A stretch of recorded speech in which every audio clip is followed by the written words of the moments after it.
I never thought one sentence could rewrite my entire life. But when my girlfriend looked me in the eyes and said, "You're not my boyfriend anymore, just a roommate who pays the bills," I realized something.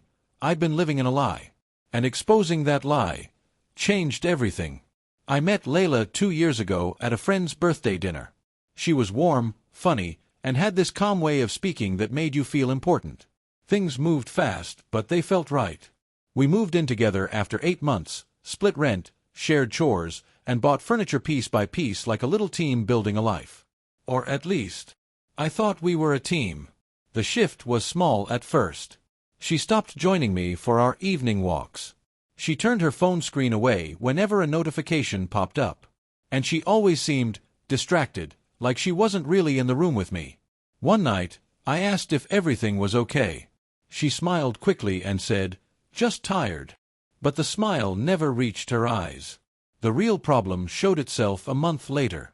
It was a Saturday morning.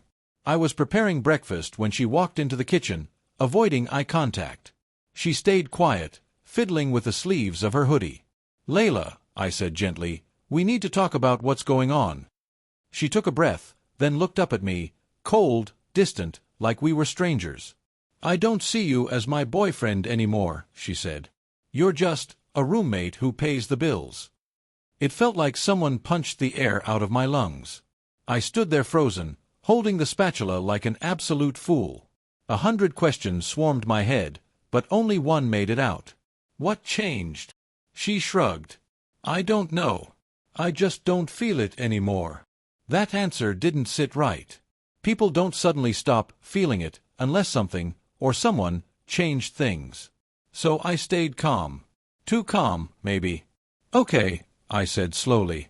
"If that's how you feel, then we need to rethink this entire arrangement." Her eyes widened a little, like that was not the reaction she expected. She thought I would beg, argue, or promise to do better. But instead, I started observing. And it didn't take long. Her late study sessions. Her constant texting. Her sudden interest in dressing up just to go to the library. One Wednesday night around 11 p.m., she got a call. She grabbed her phone and walked to the balcony to take it, something she never used to do. Through the sliding door glass, I watched her smile wider than she had in weeks. And just like that, everything clicked. I didn't explode. I didn't accuse her. I didn't even mention what I suspected. I simply started preparing. The next day, I quietly packed my things I cared about: documents, laptop, sentimental items. I wasn't leaving yet.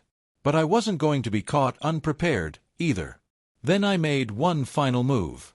Rent was due in 3 days. She always assumed I'd pay my part without question.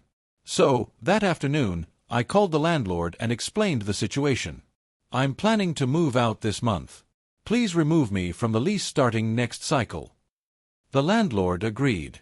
On the morning rent was due, Layla came into the living room, casually sipping her coffee. "Hey," she said, "rent's due. Send your half like always." I sat on the couch, calm but firm. "I'm not paying any more," I said. "I'm moving out at the end of the week. Since I'm just a roommate who pays the bills, I figured you wouldn't mind handling everything." Her face dropped instantly. "What? No, wait. What do you mean you're moving out? We need to talk." "No," I interrupted. "We talked. You said you didn't see me as your partner. So I'm giving you exactly what you said you wanted." She panicked. "I didn't mean it like that."